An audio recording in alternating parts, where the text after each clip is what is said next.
Bienvenidos a un podcast de verdad. Es el episodio número 41 y aquí estoy con mi queridísimo amigo Guti. ¿Qué onda, Robert? ¿Cómo estás? Bien, bien, gracias. Qué bueno verte y qué bueno que nos podemos reunir juntamente con nuestros amigos que están viendo el podcast para platicar un poquito acerca de algunas ideas interesantes. Excelente, sí, súper contento. Ya habíamos tenido un episodio, pero no solos, tú y yo. Exactamente, cara a cara, frente a frente. Sí. Frente a frente. No, bueno. Okay. Andas musical hoy otra vez. Siempre. Muy bien. Sí, pero qué buena onda poder compartir con vos el espacio nuevamente. Otra vez, Guti viene con su mate y la verdad es que mira, Un ¿cuál chiste es que nunca he estudiado. No, ¿cuál es? No, espérate, no, porque no he dicho nada. Yo dije, bueno. Guti vino con su mate y ahora hago una pregunta seria. Sí. Para nuestros amigos que nunca han tomado mate, Sí. obviamente hay diferentes tipos de mate. Sí. El que vos estás consumiendo, ¿cuál es? Este es un mate tipo argentino. Hay entre las mayores o los más vendidos, digamos, Ajá. las yerba mate. Yerba mate. Para ser claros, yerba mate más vendidas hay dos tipos, digamos, la uruguaya y la argentina. Ya. La uruguaya que se produce en Brasil, pero bueno, es la que se consume en Uruguay, que es sin palo. Okay. Que no trae palitos. Y la argentina que trae palitos A ver. del árbol, del mate, que es el Ilex paraguariensis. Okay. O sea, que digamos que el uruguayo parece más como un té. Es como... Los dos son como un tipo té, infusión, pero más polvito, digamos, más triturado. Ya. Y este, pues, que es más... ahí va, con palo. Ok, esa es pregunta número 1. Sí. Pregunta número 2, que más o menos qué sabor tiene el mate. ¿Has probado el té verde? ¿Sí? ¿Sin azúcar? Sí. Eso es. Cuenta parecido. Muy parecido. O sea, se toma generalmente amargo. Hay gente que le pone azúcar y está bien. O sea, hay muchas formas. Hay muchas formas de tomar el mate. Pero ahora lo haré así, sí. Que es sin azúcar. Nos van a cobrar derechos. No, porque no nos tardamos ni 30 segundos. Muy bien, entonces está bien. Y esa parte la podemos poner rapidita. En modo ardía. Sí. Ok, bueno, eso para aquellos que no sabían, yo personalmente no he consumido alguna vez mate, pero me llama muchísimo la atención. Además que es una bebida de muchos años. Yo recuerdo a mi abuela, que nació a finales de 1800 y ya hablaba mi abuela del mate y toda la cosa. Mira qué interesante, sí. Y eso que de este lado del continente, o sea, aquí en el centro, no es tan popular como en los países del área del Río de la Plata, es decir, Uruguay, Argentina, también Paraguay, Brasil, partes de Chile he sabido también. Ahí esa onda es el pan diario. O sea, y más en Argentina, más en la provincia. En la ciudad de Buenos Aires tal vez no tanto, pero en la provincia todo el mundo, y en Uruguay sí todo el mundo toma. O sea, y esto es cierto, paras en estaciones de servicio o gasolineras y encontrás, ¿cómo se dice esto? Dispensadores de agua a temperatura mate. Para que le eches a tu termo. O sea, y en Argentina también, en ciertos lugares, hay máquinas dispensadoras de agua. Entonces vos pones tu termo, si se te acabó y te cae y seguís mateando.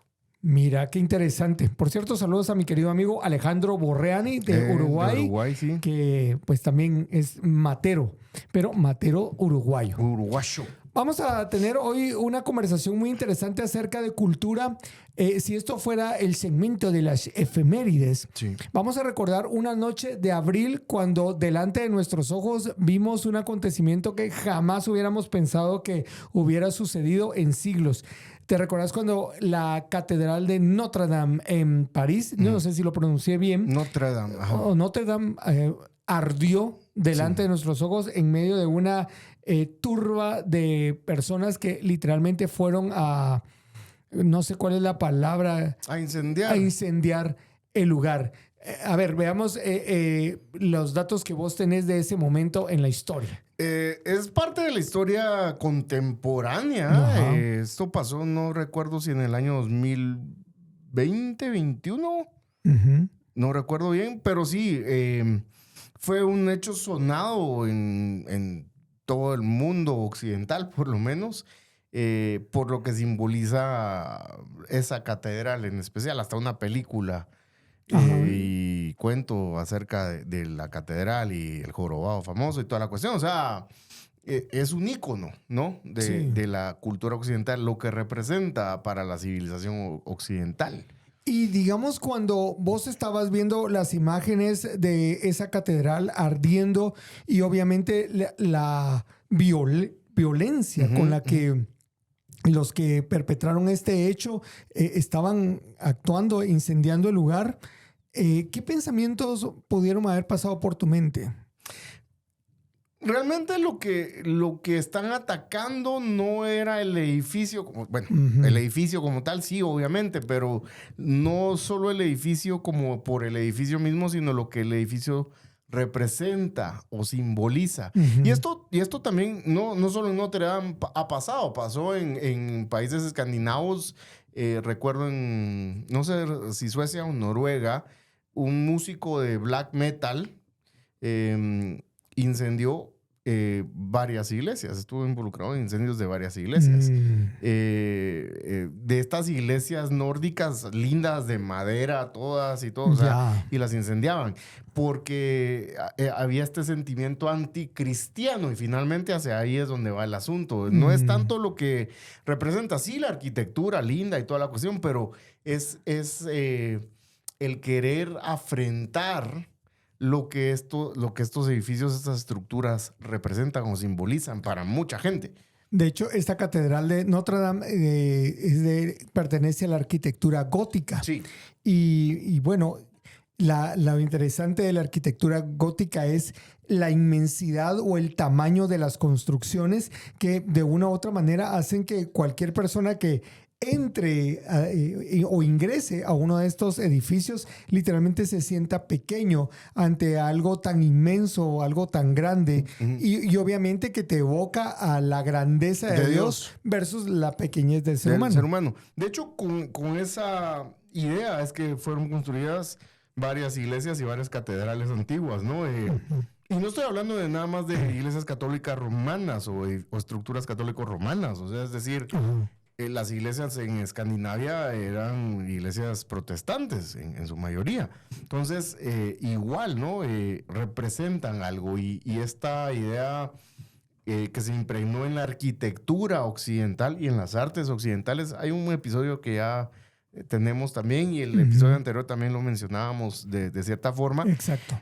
Pero Occidente tiene impregnado en el arte, es decir, música, arquitectura, pintura, etcétera, etcétera, el pensamiento cristiano. O sea, esté o no esté consciente la persona, le guste o no le guste, Occidente es Occidente por el cristianismo.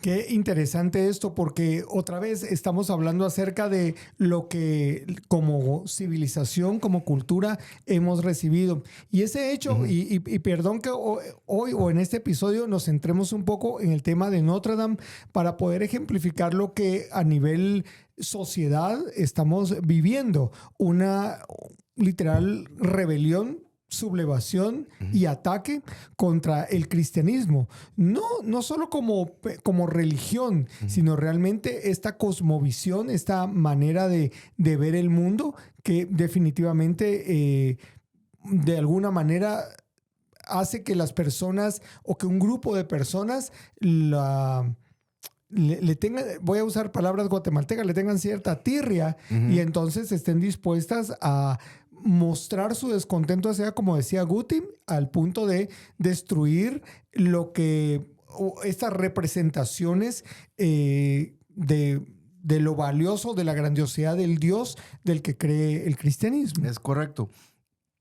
Y estaba pensando no solo o sea, ya te cité el ejemplo en Escandinavia, esto de Notre Dame, pero para las marchas del 8M en dos ciudades en particular de Hispanoamérica, Ciudad de México y Ciudad Autónoma de Buenos Aires, pasa exactamente lo mismo. Quizá no incendios, pero sí han querido vituperar, lanzando, pues lamentablemente, perdón el lenguaje, pero pues excrementos y desechos humanos a las catedrales locales, tanto de México como de Argentina, ¿no? Y precisamente, ¿por qué? Porque quieren denigrar, de cierta forma, sí. lo que estos edificios, estas estructuras representan. Ajá. Entonces no es tanto, ay, se indignan por un edificio. No, no es tanto indignarse por el edificio, sino por lo que el edificio representa.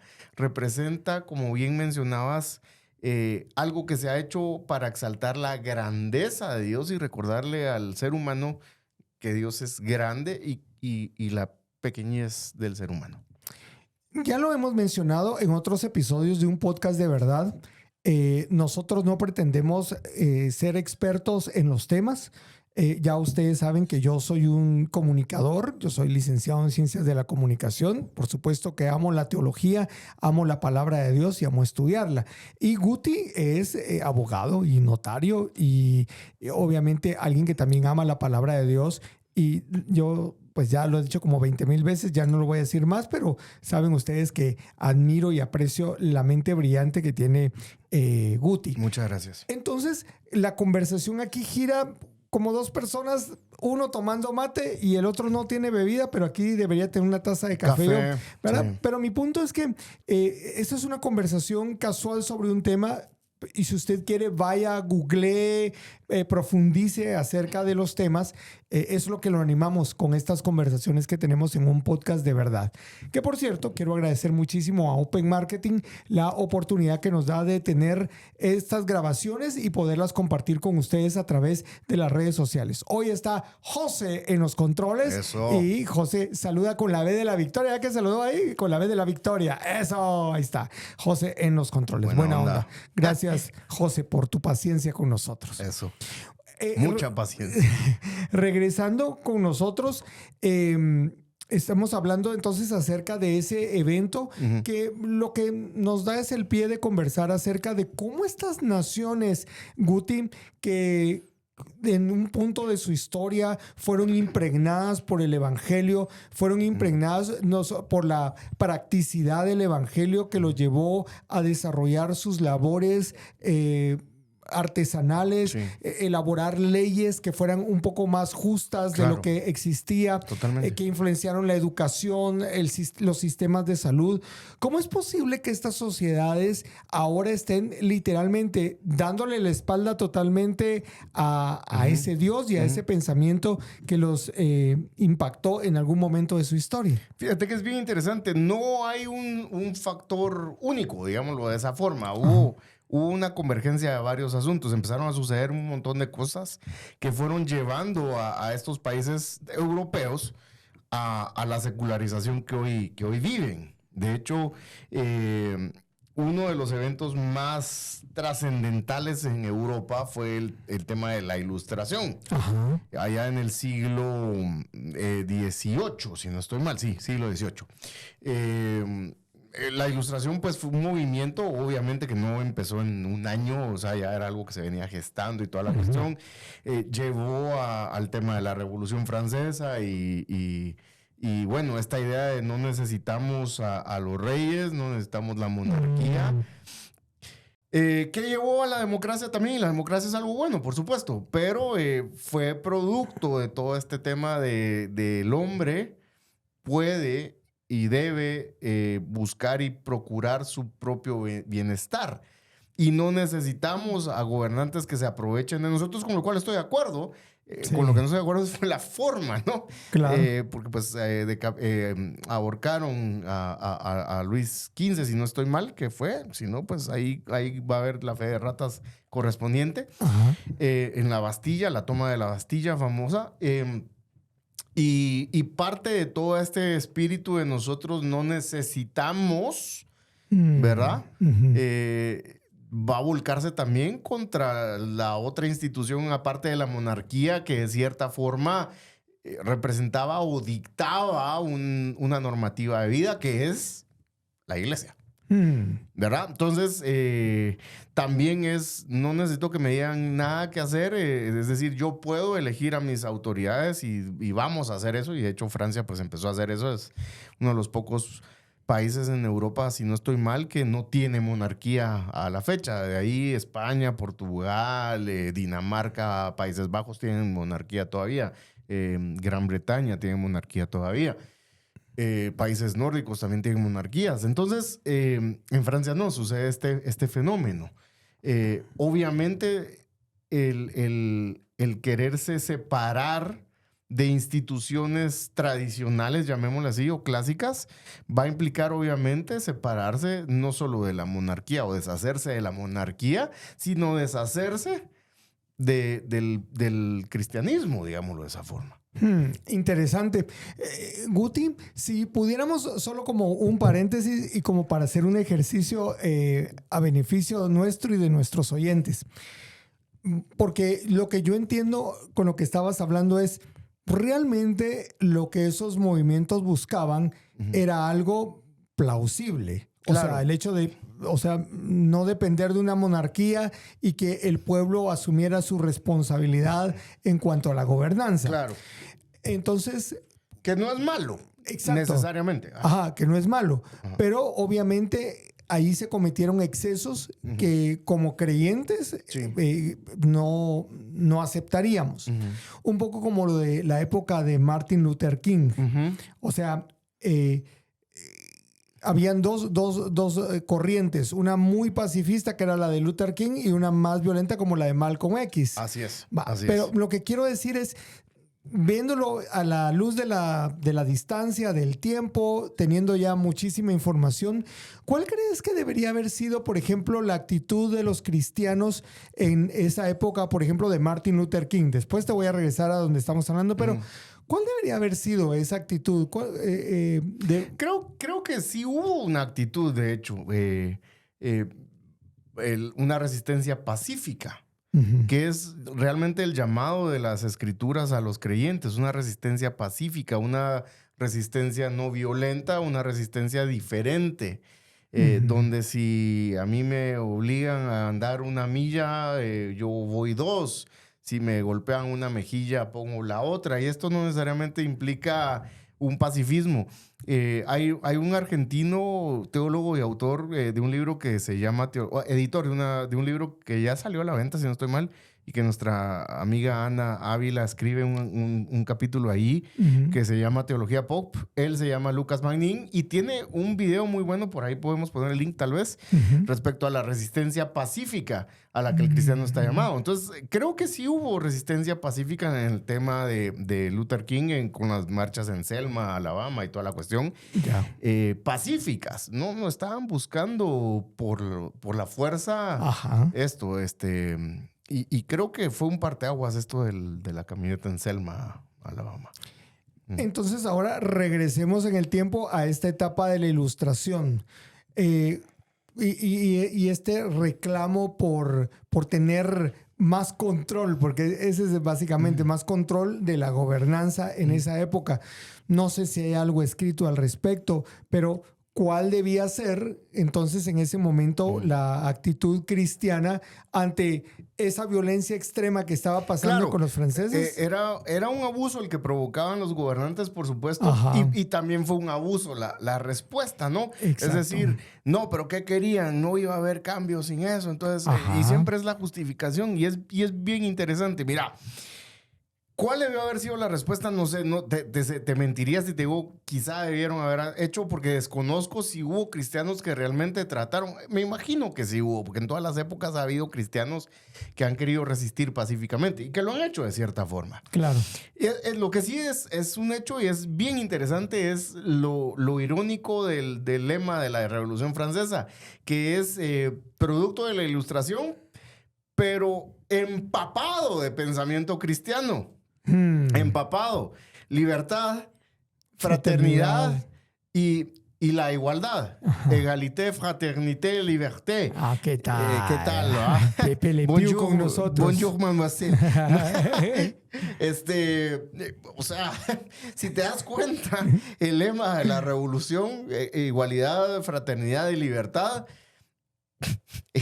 son preceptos bíblicos. Cristiano, es pensamiento cristiano total y es bien irónico, ¿no? Porque esto lo postulan saludando con sombrero ajeno, como decían los abuelos, ¿no? Lo postulan como, sí, esto es el legado de la Revolución Francesa, brother. Llegaron a esa abstracción por los siglos de cristianismo que los empaparon, claro. sea, no me puedes decir que por ser humanista llegué a esa conclusión. Es mentira que el humanismo llega a la conclusión de libertad, igualdad y fraternidad. Tal vez algún tipo de libertad o libertinaje, pero de ahí... A lo sumo, no sé, a vos, pero de ahí los otros dos hay que explicarlos. O sea, ¿de dónde salió esa idea de libertad, igualdad y fraternidad? Todos los hombres somos iguales. ¿De dónde? Me lo dice quién, gente que vivía en países donde la esclavitud era normalizada, Ajá. donde tratar a las mujeres y a los niños como ciudadanos de segunda categoría y no darles votos o derechos o qué sé yo, era tampoco, o mejor dicho, no era considerado. Y esto viene desde Roma, ¿no? O sea, desde Roma los hombres que eran esclavos no tenían el mismo valor que un hombre libre, y una mujer esclava no tenía el mismo valor que un hombre esclavo, y etcétera, etcétera, etcétera. Entonces, ¿de dónde viene la idea de igualdad? ¿De qué igualdad habla la Revolución Francesa? ¿Me explico? Claro. ¿De dónde sale la idea de igualdad? Definitivamente, como bien decís, de esa influencia, de esa influencia que venía del cristianismo. Totalmente.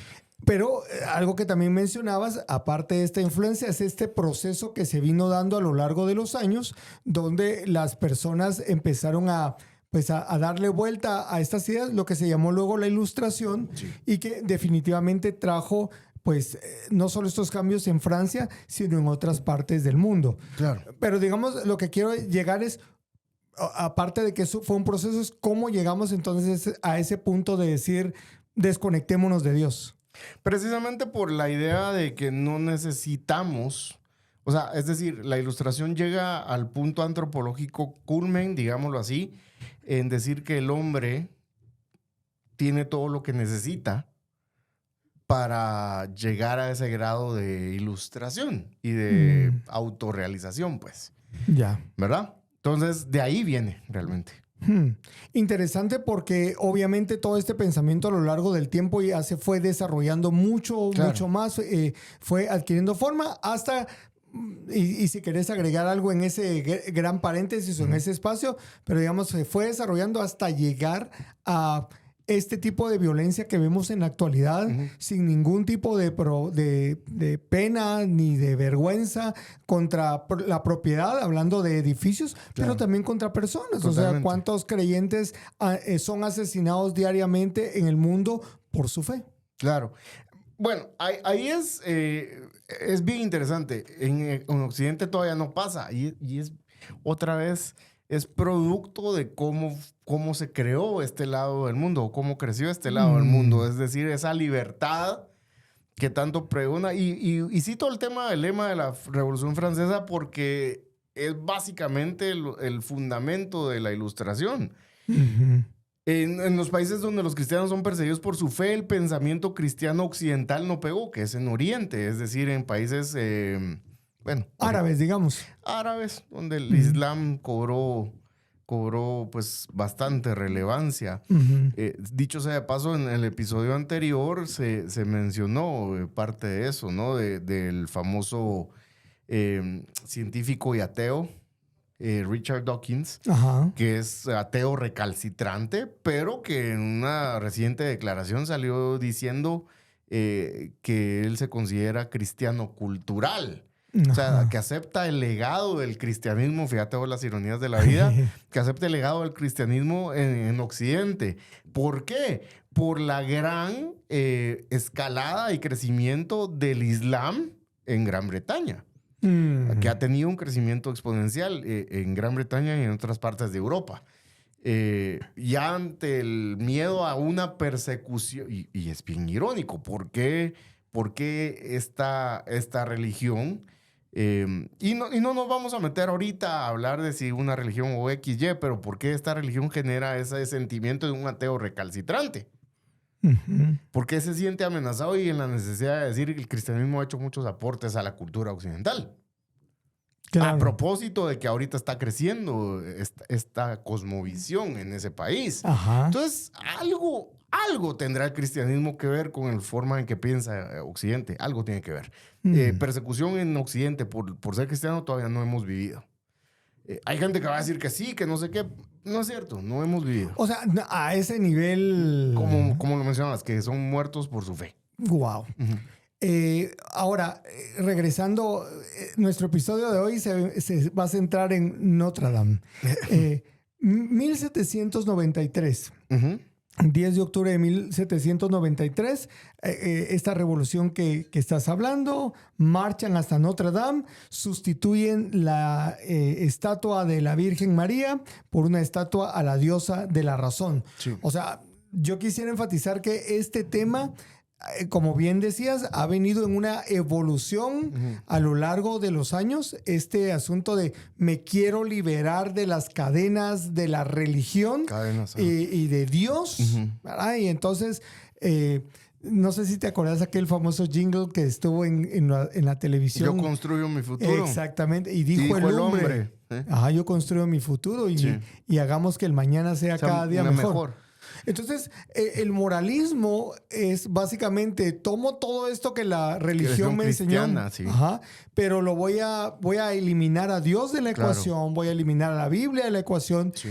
y voy a crear una manera, o sea, lo voy a centrar en mí como ser humano. Claro. Y eso se ha venido desarrollando a lo largo de los años. Sí. Lo triste de esta historia es que ya ha dejado de ser ha pasado de ser este tipo de violencia hacia los edificios, o incluso en el mundo de las ideas, y ya ahora se ha trasladado al mundo de las redes sociales, al mundo de los medios de comunicación, donde otra vez el ser humano está diciendo: no necesito a Dios en mi vida. Me gusta ciertas cosas de lo que... Sí. De hecho, hasta puedo crear mi propia religión de Dios porque, por ejemplo, para que aceptes mi manera de ser, de conducirme, de pensar, de actuar, yo te hablo de un Dios de amor.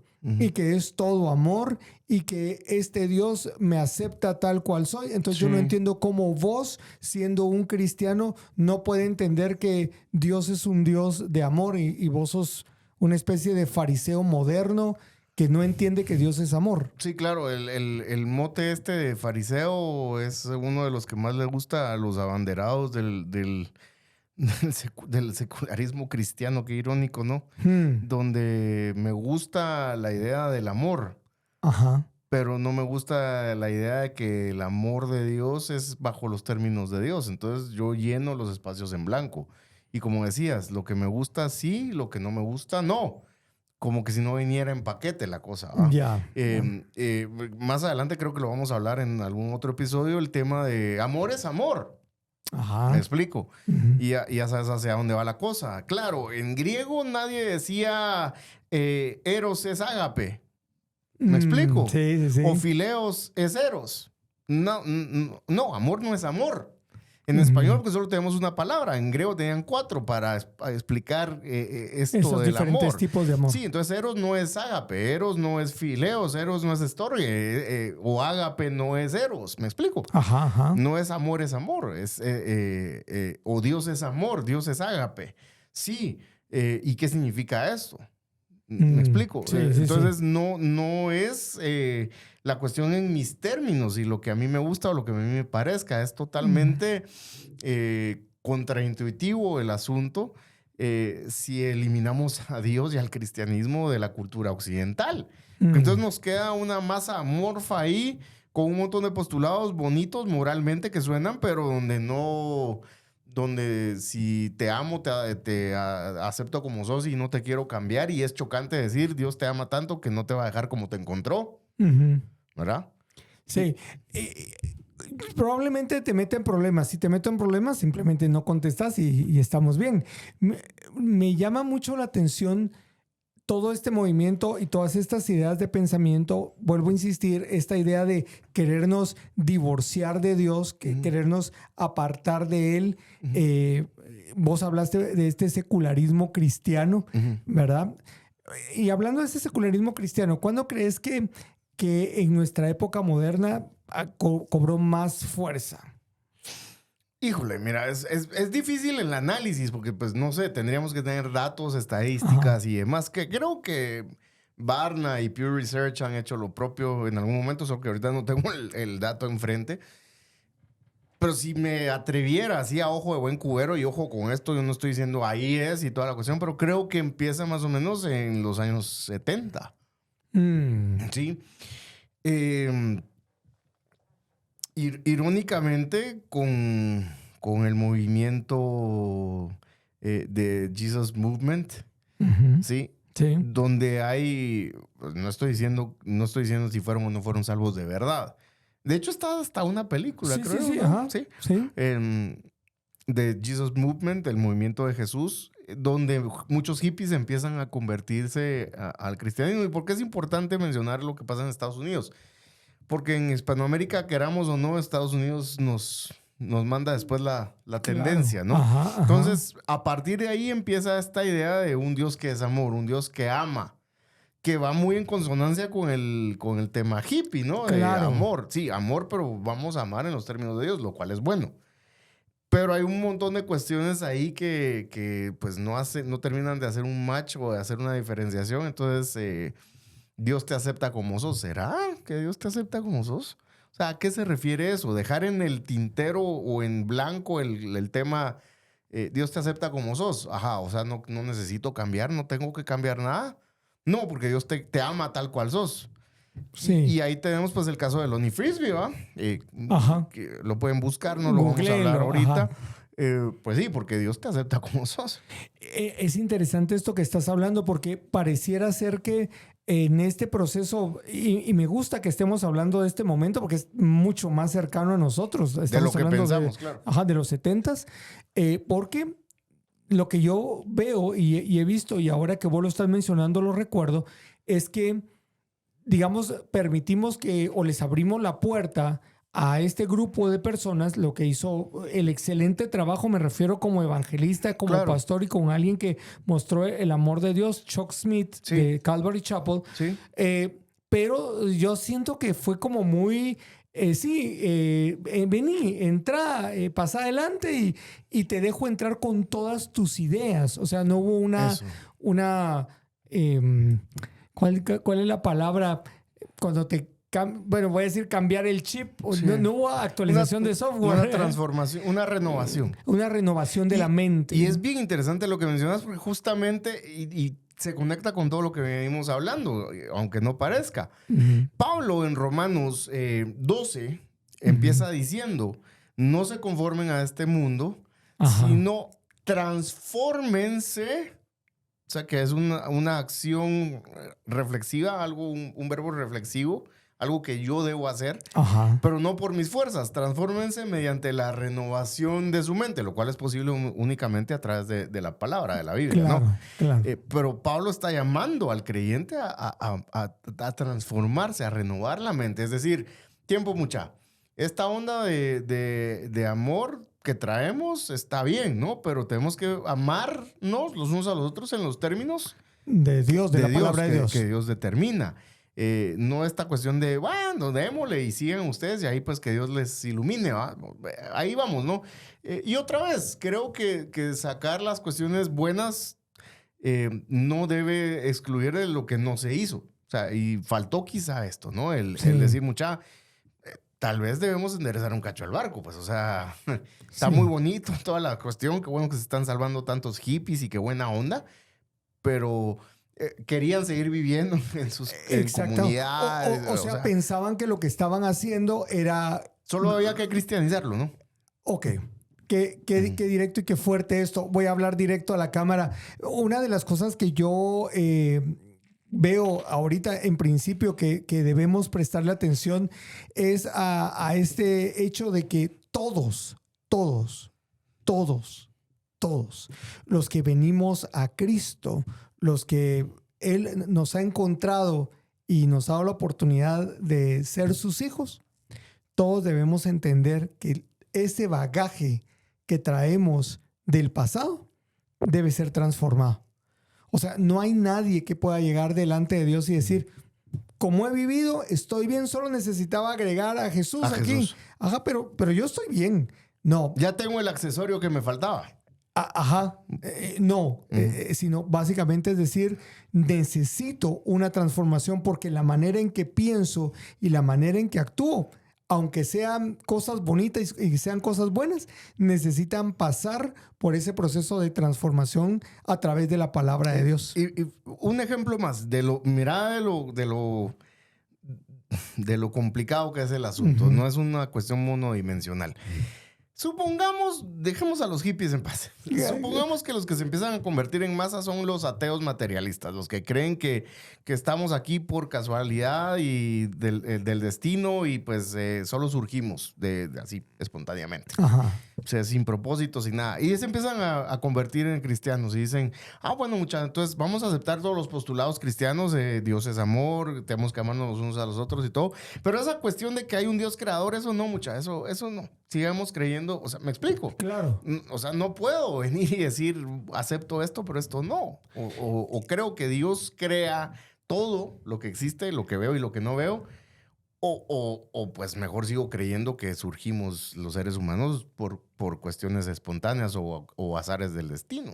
Ahora, lo grueso de esto, Guti, es que regularmente no sucede tan radical como esto que estás diciendo. Pues un ejemplo extremo. Porque regularmente lo que hacemos es que empezamos a mezclar ideas. O sea, esta idea que yo traigo y que no quiero cambiar, lo que hago es que lo conecto con algo bíblico y entonces me invento... Ya le doy el match. Yo ya hago una... Sí, un argumento ad hoc, ¿no? Y es parte de lo que hablábamos en el episodio anterior, el tema de las ideas importan. Uh-huh. Entonces es exactamente lo que ha pasado en el mundo contemporáneo, digámoslo así. Yo no nací en los 70s, nací en los 80s, soy un niño de los 80s, pero... es pues una década antes de la década de mis hermanos mayores. O sea, no estamos tan lejos, han pasado 50 años. Y lo interesante, por lo que vos mencionás, es que, y por supuesto yo estoy haciendo una observación, no estoy culpando a nadie. Mucho de este grupo de jóvenes que tiene este encuentro con Jesús en los 70 hacen trabajo misionero y viajan a nuestros países. Uh-huh. Y entonces ya vienen con una influencia para plantar iglesias. Vinieron a plantar iglesias, Guatemala tuvo un boom en cuanto a evangelización y misiones. Después del 76. Del terremoto. O sea, el terremoto fue una buena oportunidad. Si te das cuenta, coincide más o menos con la estimación que te estaba diciendo, los años 70. Sí, por eso. Y vinieron muchos jóvenes de esa época con esta influencia en las ideas y vinieron a plantar iglesias a Guatemala. Solo lo hago como una observación, porque lo que estamos conversando aquí es ¿cómo es que llegamos hasta aquí? O sea, ¿cómo llegamos a estoy recordando la serie de Francis Schaeffer de ¿Cómo vivir así o algo así? Era una serie en video y él cuenta la historia de la humanidad. Entonces, el punto es ¿cómo llegamos a esta sociedad secular? A esta sociedad que aún dentro de las iglesias hoy tenemos unos pensamientos que uno dice, pero eso no es bíblico. O sea, ¿cómo es posible que alguien pueda dentro de la iglesia estar haciendo ya estas mezclas humanistas, verdad? Por eso es que no criticamos al tema de los hippies de los 70s, porque en los 2024 en la iglesia tenemos un montón de personas asistentes que hicieron la oración de fe, pero no transformadas en su pensamiento y que están haciendo un mix ahí de ideas, pero impresionante. Mix, sí, cabal. Mega mix, sí, cabal. Sí, no, nada más que agregar. Entonces, lo que queremos con este episodio, en esta primera parte, vamos a tener conversaciones con Guti muy conectadas con el tema de cultura, pero no es una serie.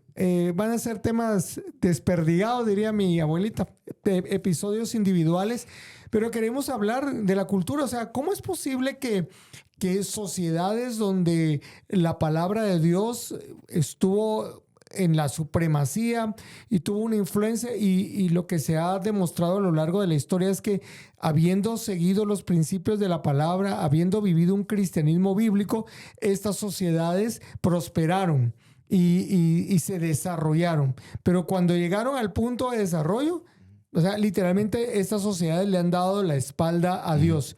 Y esto es como una oleada, digamos, como una especie de tsunami que se levantó en Europa, en todos estos países de ese lado del charco, pero literalmente ahora en nuestros países, con toda esta aldea global que somos, han venido a influenciar tanto a nuestras sociedades que es impresionante cómo, o sea, ahora se dice aquí en Guatemala, ahora ya hablando de Guatemala, es que aquí hay muchos conservadores. Esa es la palabra que se usa para etiquetar a aquellos que todavía hemos tomado la decisión y seguimos viviendo de acuerdo a los principios de la Biblia. Sí, pero alguien que no tiene un pensamiento que avanza, un pensamiento progresista. Progresista, ajá.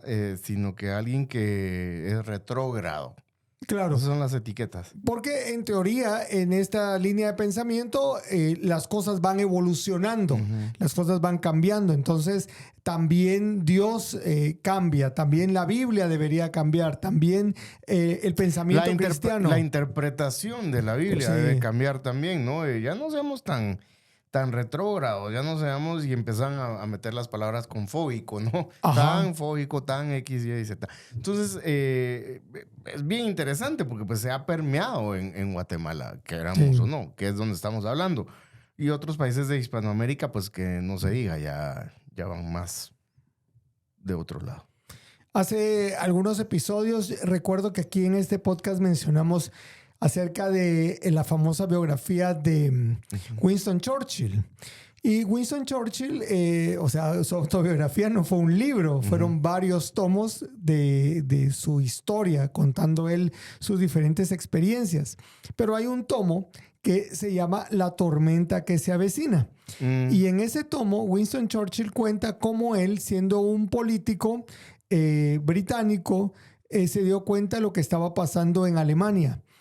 Con este joven joven político o gobernante novato llamado Adolfo Hitler.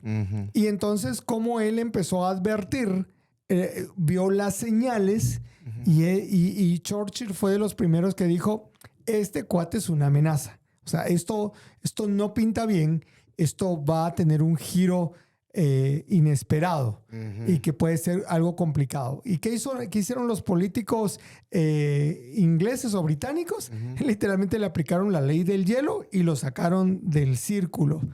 ¿Verdad? Entonces, porque ellos dijeron, este cuate está loco. A Churchill. O sea, Churchill está loco.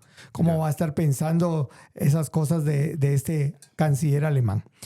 Lo que sucedió después, ya el resto de su historia. Claro. Y entonces lo que hacen los políticos británicos es llamar de vuelta a Churchill. Entonces dice, o sea, disculpa, la verdad es que no te querimos, pero ahora que ya este cuate empezó a arrasar con la libertad de los países y a tomar dominio y todo lo demás, necesitamos tu ayuda. Y ahí es donde lo nombran primer ministro de Gran Bretaña. Y entonces, o de Inglaterra. Y entonces, pues ya el resto de la historia de cómo Churchill tuvo una participación importante en el tema de librar esa Segunda Guerra Mundial, pues es importante. Pero lo que quisiéramos en estas conversaciones con Guti es hablar acerca de esas señales. Como cuando Jesús dijo, y solo estoy usando las palabras, no el contexto de lo que él decía. O sea, ustedes saben cuándo va a llover. Sí, o sea, ustedes ven al cielo, ven ciertas nubes de cierta forma, de cierto color y saben que va a llover, ¿verdad? Entonces, creo que en nuestra cultura actual hay muchísimas señales de ciertos cambios que se están dando en el pensamiento de la sociedad y que tarde o temprano van a ser un problema, un desafío para la iglesia. Y creo que vale la pena hablarlo. Así como lo que Guti hizo hace un momento cuando hablábamos del incendio en Notre Dame. O sea, cualquier persona dice, quemaron la catedral. O sea, esta gente, estos vándalos, estos pillines, diría mi abuela. Qué bribones. Qué bribones, ajá. Pero cuando uno hace una lectura un poco más profunda, uno lee entre líneas, uno dice, no. Este es un efecto o una evidencia de algo más, de un malestar más profundo. Sí. ¿Verdad? Finalmente una insatisfacción, ¿no? Y esa insatisfacción, irónicamente, es llenada por aquello que quieren borrar del consciente colectivo, ¿no? Uh-huh. Y ya ha llegado a extremos, incluso ya ni siquiera monumentos cristianos o obras cristianas. Ahora ya están hasta protestando, tirándole a pinturas clásicas. O sea, vos, lo que pasó en la Avenida Reforma con el monumento también, que le arrancaron la cabeza y sí, jugando fútbol con la cabeza, ¿no? Sí, ese tipo de cosas. No es nada más es que no puede ser que se preocupen más por una escultura. No, o sea, no es que nos preocupemos más por una escultura, no es eso, sino es la lectura de hasta dónde ha llegado la insatisfacción de querer desdibujar, que pues se quiere desdibujar todo lo que ha formado y que forma parte del pasado de nuestros países. Había encontrado un video y eso estaba buscando, ya no lo guardé lamentablemente, pero me pareció súper interesante. Era un español que decía, vean estas catedrales, estas iglesias, ajá, aunque ahora están vacías, muchos de vuestros, porque ellos hablan así, muchos de vuestros padres y antepasados trabajaron en ellas, construyéndolas e incluso reuniéndose en ellas. Uh-huh. No podéis borrar de la historia y de vuestros antepasados lo que ha hecho que este país sea lo que es. A pesar de que ahora ya no vengan a las iglesias. Ustedes no pueden hacer nada, o sea, pueden destruirlas si quieren. Pero el pasado y la realidad de lo que los antepasados, y eso me encantó porque les dio por toda la torre. O sea, esa onda no apareció ahí solita, pues. Claro. Los antepasados de muchos de ellos las construyeron. Interesante porque nos hace ver lo que algunos insistimos, lo mencionó Guti hace un momento, lo que regularmente se está llamando progresista, realmente es darle la espalda a Dios, darle la espalda a los principios de la palabra que, como bien hemos mencionado, aquí me está picando una pulga. No es cierto. Pero la cosa es que, darle la espalda a estos principios para poner al hombre en el centro de todo. Hay una palabra que a mí me llama la atención para ir aterrizando, es la palabra secular. Uh-huh. Y en un libro de Albert Mohler dice, la palabra secular, en términos de conversación sociológica e intelectual contemporánea, se refiere a la ausencia de cualquier autoridad o creencia teísta vinculante. Así es. No, fuera Dios. Fuera Dios y fuera cualquier cuestión religiosa y que nos recuerde a Dios y a la religión. Así que cuando aquí en estos episodios futuros ustedes nos escuchen hablar acerca de una cultura secular o un pensamiento secular, pues queremos que ustedes se conecten con nosotros con esta idea de que nos estamos refiriendo a estos pensamientos, a estas ideas donde literalmente Dios está fuera. Dios está fuera. O sea, Dios no está incluido en la ecuación de ninguna manera o está incluido de una manera distorsionada de lo que dice la palabra de Dios. Sí. Y los cristianos debemos ser entendidos en cuestiones culturales. Lamentablemente esto fue algo que pasó en Guatemala en los años 90, en los años 2000, los principios de los 2000, uh-huh. Que se tenía esta idea de pues todo lo que está fuera de la iglesia es del diablo, es pecado, es una cochinada. Ajá. Entonces la iglesia empezó a crear su propia cultura. ¿Te gustan los Backstreet Boys? Bueno, aquí te pongo a... Sí, te creo una Fe más uno. Ajá. Ajá. Sí. ¿Te gustan las Spice Girls? Bueno, aquí está Soy Girl. Ajá. ¿Te gusta Nirvana? Bueno, aquí está... ¿Cómo se llamaba? Oh, Adrenaline. No, qué sé yo. Pues, no sé. Ajá. Y no tengo nada en contra de estas bandas. No, porque si lo tuvieras con un microfonazo te daría. Claro. Nada, no es cierto. No, me gusta. De hecho, pues que haya esa variedad de toda la cuestión. Pero lo que creó eso fue a un cristianismo, no voy a decir cristianos, pero un cristianismo desconectado de la cultura de afuera. Claro. Entonces, hoy nos encontramos con treintones, cuarentones, cincuentones que muchas veces cuesta que conecten con el mundo porque pasaron metidos mucho tiempo y no salieron y no aprendieron cómo interactuar con los de afuera. Ahora, la preocupación conmigo de esto que estás diciendo es la famosa ley del péndulo. O sea, desde una desconexión cultural, ahora el otro es démonos la libertad para experimentar la cultura dentro de la iglesia. Fíjate que el fin de semana, y con esto, ahora sí aterrizamos y le ponemos una aplicación bíblica a esto de cómo estas ideas seculares o humanistas están dentro de la iglesia. Me encontré con este meme en las redes el fin de semana. Uh-huh. Oye esa onda. Dice, una noche, Pedro, el de la Biblia, Pedro no pescó nada. Uh-huh. Pero al otro día hizo la mayor pesca de su vida. Uh-huh. No desistas, sigue intentándolo. Uh-huh. Entonces yo digo, esta es una de esas ideas, o sea, que están dentro de nuestras iglesias donde yo tomo algo de la Biblia y lo conecto con algo humanista. Porque si yo conozco la historia de la Biblia, o sea, Pedro no tuvo absolutamente nada que ver con la mayor pesca de su vida. No fue él. Ajá, o sea. De hecho, él mismo dice, pero no hemos pescado nada en toda la noche, pero en tu palabra echaremos de nuevo la red, pues. Y entonces pasa el milagro de los peces que obviamente hizo Jesús. Sí, y qué interesante, porque pues, ¿quién se convierte en esto que acabas de leer? ¿Quién se convirtió en el protagonista? Pedro. Ajá. Entonces, vos sos el protagonista. Y de hecho te dice que sos el protagonista porque te dice no desistas. No desistas, sigue intentándolo. Así es. Vos lo puedes hacer. Y esta es la clase de ideas. Voy a regresar a ese término que mencionaste, este secularismo cristiano que tenemos hoy en Guatemala en las iglesias. Y que, regresando a la idea de la tormenta, o sea, aquí dos meteorólogos aficionados del pensamiento, vemos estos puntos en el ambiente.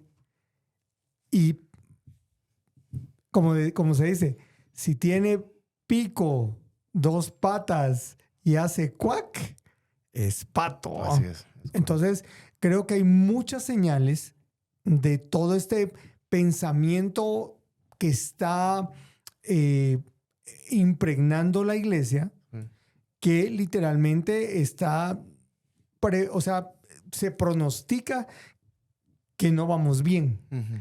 O sea, que si no hacemos un cambio, si no tomamos decisiones, nos va a ir mal, vos. Totalmente. Nos va a ir muy mal. Tan fácil es decirlo de una sociedad que ha quitado a Dios de la ecuación. Uh-huh. Miren eso, o sea, está mara. Pero esto que estamos hablando es grupos de personas que tienen a Dios en la ecuación. Y sin embargo, su manera de pensar y decidir está desconectada de lo que este Dios ha dicho y ha expresado en su palabra. Así es. Y hablando de cuestiones aplicativas que mencionabas, es bien interesante cómo termina el pasaje de Romanos o la cita de Romanos a la que hice alusión hace un rato, Romanos 12, porque empieza hablando de ideas, de transformar la mente, es decir, cómo pensamos y todo el rollo. Y podemos sucumbir ante la tentación de creer que se trata nada más de eso. Bueno, entonces comportémonos en filósofos y toda la onda. Y no, y seguimos leyendo el capítulo 12 a partir del verso 3.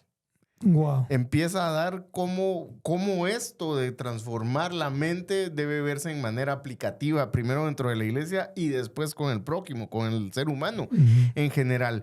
Y ya hacia el verso 9 del capítulo 2 empieza a decir que se debe ser sincero, aborrecer el mal y amar lo bueno, amarse los unos a los otros con amor fraternal. En el versículo 14 hacia el final del pasaje dice, bendigamos a los que nos persiguen, bendigamos, no maldigamos, no paguemos mal con mal. Y termina con el famosísimo y clásico, no permitamos que el mal nos venza, venzamos el mal con el bien. esto de transformarse, esto del mundo de las ideas, tiene que tener un efecto en la vida del cristiano. Y otra vez, creo que esto nos mantiene aterrizados y evitar el efecto péndulo. Como antes, no, ahora démosle rienda suelta. No es así tampoco. Transformémonos, pero dejemos que sea la Biblia nuestra guía. Sí, compartamos en la cultura, integrémonos en la cultura. No nos podemos otra vez meter. Abstraer, sí, y, no, todo lo que está mal, todo lo que está afuera está mal. No, pero comportándonos de la forma en que la Biblia nos dice. Yo creo que esa es la manera. No creo, estoy seguro y convencido de que esta es la manera en que se debe vivir una vez ha habido una renovación y un pensamiento. Entonces, no podemos hablar de una renovación de pensamiento real y genuina en la mente del cristiano si no se miran estos resultados. Interesante porque fue lo mismo que sucedió con el joven rico o con el hombre rico, porque uno dice el joven rico, pero es el hombre rico realmente. No nos dice la edad. No dice la edad. Pero esta persona se sabía la ley. Sí. O sea, la conocía. Y es más, la cumplía de cierta manera. Entonces Jesús le pide un paso más. Vaya, entonces toma todo lo que tienes, véndelo y dáselo a los pobres. Y literalmente dice que el joven dio la vuelta y se fue triste. Y yo pienso que hay muchos tristes hoy en día. José. El triste, vos. Hay muchos tristes porque tienen esta parte teórica, pero no han permitido. Me voy a incluir. No hemos permitido que la palabra de Dios nos transforme como debería ser. Entonces hacemos esas mezclas de ideas, de mis ideas con lo que dice la Biblia, y ahí voy creando un cristianismo que al final de cuentas no es el verdadero. Al bíblico. Al bíblico. Alguien decía una vez, y creo que con eso me quedo, si nuestro círculo de amistades incluye solo gente cristiana, creo que es momento de parar, de detenerse y ver en dónde estoy siendo luz y dónde estoy poniendo en práctica lo que se supone que he transformado en mi mente. Yo quisiera, además que sí se tiene que hacer en la iglesia, pues, pero... yo quisiera ir un paso más. Si solo mis amistades son del grupo de los cristianos, y cuando pienso en el hecho de que no tengo más amistades que no sean de ese círculo, porque no tengo un puente de comunicación con ellos, entonces realmente el evangelio no ha impregnado mi vida y no ha hecho un cambio. Qué fuerte. ¿Verdad? Porque si yo tengo esa transformación, claro que voy a encontrar maneras para conectar con la cultura, con las... Creo que, ejemplo, no lo vamos a decir ahorita, no lo vamos a leer, pero les dejo la invitación a que lo hagan ustedes en casa. Léanse Hechos 17 y cómo Pablo interactúa con los griegos, utilizando la propia cultura griega, no denostándola y burlándose, no, sino que hasta cita a sus poetas y toda la cuestión. Y eso implica un montón de cosas que Pablo había leído a los poetas griegos y demás. Se los cita, ¿no? Pero utiliza la propia cultura para decirles, he notado que ustedes son muy, muy religiosos, profundamente religiosos. Y vi en la calzada que viene del mercado al Areópago, un altar al Dios no conocido. Y bueno, el resto ustedes lo pueden ver. Y de ese Dios les vengo a hablar. Ahí dejémoslo. Sí. Es interesante esto que estamos hablando. Yo, el desafío que les quisiera dejar, mis queridos amigos, es que se autoevalúen y vean cuántas ideas de la cultura o de lo que traíamos antes de conocer a Cristo lo estamos mezclando con la Biblia y estamos generando una serie de ideas que no son bíblicas. En este podcast creemos que la palabra de Dios es la máxima autoridad y que nosotros nos sometemos a ella, nos ponemos debajo de su autoridad. No estamos a la par, no estamos nosotros sobre la palabra, sino ella es nuestra autoridad. Entonces, no venimos a tratar de agregarle o quitarle a la palabra de Dios, sino simplemente esto es lo que dice ella y esto es lo que yo voy a hacer. Las ideas importan, diríamos en el episodio anterior, y yo les quiero animar para que reflexionemos sobre cómo estamos dejando que la cultura esté influenciando nuestra fe. Así es. Nada más que agregar. Excelente, Guti. Siempre es un gusto verte. Gracias igual. a José en Gracias, los controles. José, buena onda. Buena onda. Esto fue un podcast de verdad, episodio 41. Salud con mate, y salud con mi bebida invisible. Hasta pronto. Adiós.